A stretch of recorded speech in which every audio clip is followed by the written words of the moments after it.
जनतासँगै हिँडेर हामीले बुझ्ने कोसिस गरेका छौँ। यसको उद्देश्य यस क्षेत्रका जनताका समस्याहरूलाई राष्ट्रिय रूपमा स्थापित गर्नु, देशभरिको जनतालाई तराई मधेसमा त्यो पनि हुलाकी मार्ग वरिपरि बस्ने जनताका समस्याहरूमा राष्ट्रको ध्यान खिच्नु। एउटा भव्य गेट उद्घाटन समारोहमा उपस्थित सम्पूर्ण आदरणीय जनसमुदाय अभिवादन, लाल सलाम।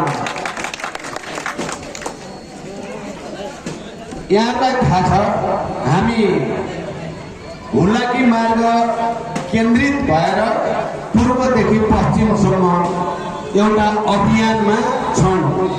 झापाबाट सुरु भएको यो अभियान अहिले रौतहट आइपुगेको छ र हामीले यो अभियान अन्तर्गत एकातिर हुलाकी मार्ग वरिपरि बस्ने जनताका समस्या के छ, यहाँका किसानका समस्या, मजदुरका समस्या, दलितहरूका समस्या, मधेसीका समस्या, मुस्लिमका समस्या, बोडोका समस्या, मल बिउको किसानहरूका समस्या, सिंचाइको समस्या, शिक्षा स्वास्थ्यको समस्या, पर्यटन